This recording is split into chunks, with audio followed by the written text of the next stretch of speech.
हमें कोई पागल कुत्ता ने काटा है क्या कि एनडीए में हम जाके शामिल हो जाएं? आज पूरे के पूरे पार्टी आपको एनडीए को छोड़ के बाहर जा रहे हैं। आपको अगर आप देखेंगे, शिवसेना छोड़ के गई आपको, जनता दल यू आपको छोड़ के गई है, तेलुगु देशम आपको छोड़ के गई है, शिरोमणि अकाली दल आपको छोड़ के गई है। साथ है कौन आपके? सीबीआई, ईडी, आईटी, इनके अलावा है कौन आपके एनडीए में?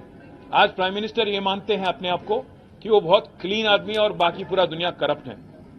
प्राइम मिनिस्टर को मैं याद दिलाना चाहता हूं, क्या हो गया हिमंत बिस्वा शर्मा पे जो केस था, आपके पार्टी में शामिल हो गए, केस गायब।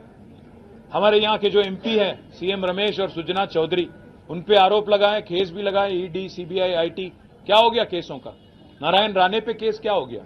ज्योतिरादित्य पे, सिंधिया पे जो केस थे, आपके साथ शामिल होने के बाद क्या हो गया?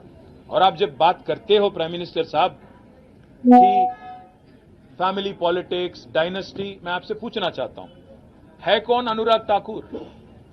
धुमाल के बेटे नहीं है? ज्योतिरादित्य सिंधिया कौन है? माधवराव जी के बेटे नहीं है क्या? है कौन जय शाह? कोई क्रिकेटर है? कोई बहुत बड़े कोच है? कौन है जय शाह? क्या आपने उनको बीसीसीआई के जनरल सेक्रेटरी बना दिया? आप जब बात करते हो प्रधानमंत्री जी, सोच के संभल के करना, क्योंकि केसीआर फाइटर है, वो चीटर के साथ काम नहीं करते हैं। केसीआर जी कभी भी जिंदगी में आप जैसे लीडरों के साथ, आप जैसे पार्टियों के साथ कोई समझौता नहीं करेंगे। हम पूरे विश्वास के साथ ये कहते हैं, हम कोई दिल्ली के गुलाम नहीं है, हम गुजरात के गुलाम नहीं है, दिल्ली के गुलाम नहीं है।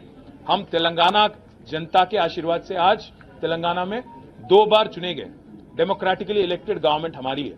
अगर आपको लगता है कि आपके डराने से, आपके चिल्लाने से, आपका गला फाड़ फाड़ के बोलने से लोग यहां पे बहक जाएंगे और एक बहकावे में आएंगे, तो आपकी नादानी है। और एक बात भी मैं कहता हूं, उन्होंने ये भी कहा कि हमारे चीफ मिनिस्टर ने उनके पास जाके परमिशन लिया कि मुझे चीफ मिनिस्टर बनाना था। मैं प्रधानमंत्री जी को याद दिलाना चाहता हूं, अगर हमारी पार्टी की कोई फैसला अगर लेना है तो हमारे पार्टी के विधायक लेंगे, हमारे पार्टी के पोलिंग ब्यूरो लेंगी। आपसे नो ऑब्जेक्शन सर्टिफिकेट लेने की क्या नौबत आ पड़ी है? हमें कोई फर्क नहीं पड़ता कि मोदी या बीजेपी क्या मानती है, क्या किसको देखना चाहती है। यहां पे तेलंगाना जनता आज केसीआर जी को तीसरी बार मुख्यमंत्री बनाने के लिए, चुनने के लिए तैयार है। आप कितना भी गला फाड़ लें, कितना कुछ भी बोल लें और कितने भी झूठ बोल लें, जितने भी सफेद झूठ आप बोले, आप कुछ भी नहीं कर पाएंगे। और मैं आज चैलेंज करता हूं बीजेपी को, पिछली बार जो चुनाव हुए थे तेलंगाना में 2018 में, आपके 105 विधानसभा के कैंडिडेट की डिपॉजिट जब्त हो गई, जमानत जब्त हो गई थी। मैं चैलेंज करता हूं, अगर दम है बीजेपी में, नड्डा में, अमित शाह में, नरेंद्र मोदी में और जितने भी और लीडर हैं, आइए, tourist sir welcome to Telangana, हमें कोई इतराज नहीं। आप आइए, गला फाड़ फाड़ के बोलिए, तेलंगाना जनता को समझाइए कि किया क्या आपने तेलंगाना के लिए पिछले 9 साल में, और कोई अगर वोट देना भी चाहे तो क्यों दें आपको।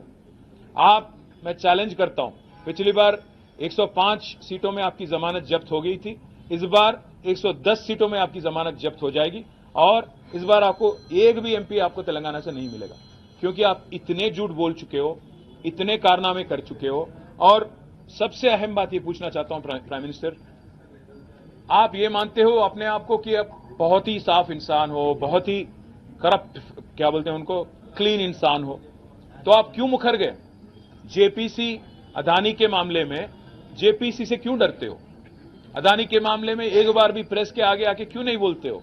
जब श्रीलंका की गवर्नमेंट ने खुद कहा कि वो दबाव में उनको लाया गया, भारत सरकार की तरफ से प्राइम मिनिस्टर मोदी ने खुद श्रीलंका प्रेसिडेंट को बोला कि आपको एक 6000 करोड़ वाला कॉन्ट्रैक्ट अदानी को देना है, क्यों आप आज तक नहीं क्लैरिफाई करते हो? क्यों आप बोलते नहीं हो? हर किसी को डरा के, धमका के जो काम चलाने की तरीका आपने सीखा है, मैं प्रधानमंत्री जी आपसे कहता हूं, ये तेलंगाना में ना चलेगी। आपकी जितने भी यहां पे साजिशें हैं, आपकी जितने भी यहां पे कोशिशें हैं, सारे के सारे नाकाम रहेंगे। और మీరు ఎన్ని ప్రయత్నాలు చేసినా